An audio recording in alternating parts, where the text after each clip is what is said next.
بسم اللہ الرحمن الرحیم۔ دانش علی کی جانب سے آپ سب کو السلام علیکم۔ امید کرتا ہوں آپ سب خیریت سے ہوں گے۔ ایک بہن نے اپنی کہانی ہم سے شیئر کی۔ السلام علیکم، میرا نام رخسانہ ہے، میں لاہور کی رہنے والی ہوں۔ میری عمر 29 سال ہے۔ جب میں 20 سال کی تھی تو میری شادی میرے ماں باپ کی مرضی سے کزن کے ساتھ ہوئی۔ شادی کے پہلے سال ہی میں امید سے ہو گئی۔ جب میری شادی کو 11 مہینے گزر گئے تو اللہ نے مجھے بیٹا عطا کیا۔ میں بہت خوش ہوئی۔ جب میرا بیٹا 3 مہینے کا تھا تو ایک دن میرے سسر نے مجھے مارا اور بچہ لے لیا مجھ سے اور مجھے گھر سے نکال دیا۔ میں بہت پریشان تھی، اپنے بیٹے کے لیے ہر وقت روتی رہتی تھی۔ ایک ہفتے بعد میرا شوہر آیا اور مجھے لے کر گھر گیا۔ میں اپنے گھر چلی گئی۔ ابھی مجھے گھر گئے ہوئے ایک ہفتہ ہی گزرا تھا کہ میرے دیور نے مجھے ڈنڈا مارا جس سے میرا بازو ٹوٹ گیا، لیکن کسی نے میری پرواہ نہیں کی۔ میں ٹوٹے بازو کے ساتھ سارے گھر کے کام کرتی تھی۔ جب میں گھر کے کام سے فارغ ہوئی تو میرا سسر اور میرا شوہر مجھے گالی دیتے تھے کہ یہ کام تم نے صحیح نہیں کیا۔ خیر ایسے ہی وقت گزرتا گیا۔ میرا بیٹا 2 سال کا ہو گیا تھا۔ میں ایک بار پھر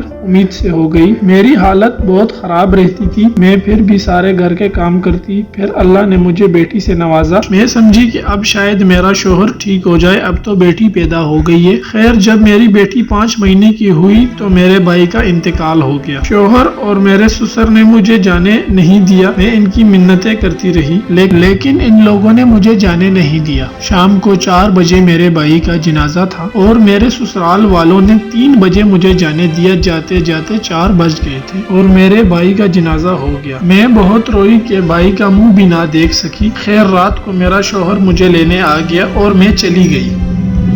دوسرے دن میں نے جب بولا کہ مجھے جانے دو تو اس نے مجھے بہت مارا اور جانے سے منع کر دیا۔ میں نہیں گئی۔ خیر ایسے ہی وقت گزرتا گیا۔ میرے بھائی کا انتقال ہوئے 1 سال گزر گیا۔ پھر میرے دوسرے بھائی کی شادی تھی، میں شادی پر گئی۔ جب بارات جانے لگی تو میرے شوہر نے مجھے بارات کے ساتھ نہیں جانے دیا اور مجھے گھر لے آیا۔ میں پھر چپ کر گئی کہ کوئی بات نہیں۔ میرے شوہر کا ظلم مجھ پر بڑھتا ہی جا رہا تھا لیکن میں چپ کر کے برداشت کرتی رہی۔ ایک دن میرے شوہر نے مجھے بولا کہ آج ہم نے کہیں جانا ہے تو تم اپنی امی کے گھر چلی جاؤ۔ میں امی کے گھر آ گئی۔ 2 دن بعد میرے شوہر نے مجھے فون کیا اور کہا کہ اب گھر آنے کی ضرورت نہیں، میں نے دوسری شادی کر لی ہے، اور ساتھ ہی میرے شوہر نے مجھے طلاق دے دی اور میرا جہیز کا سامان بھی نہیں دیا۔ اب میری ایک بیٹی اور ایک بیٹا ہے۔ میں ان کے ساتھ اپنی امی کے گھر رہتی ہوں۔ کچھ رشتے آئے بھی تھے میرے لیے لیکن بچے رکھنے کے لیے کوئی تیار نہیں ہوا۔ میں اب اپنے بچوں کے ساتھ اپنی امی کے گھر میں رہتی ہوں اور اپنی قسمت پہ روتی ہوں۔ یہ تھی میری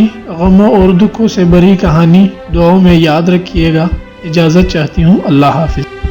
ازل سے ہے مقامات عمل کا سلسلہ قائم، بلایا جس نے اوروں کو وہ خود بھی چشمے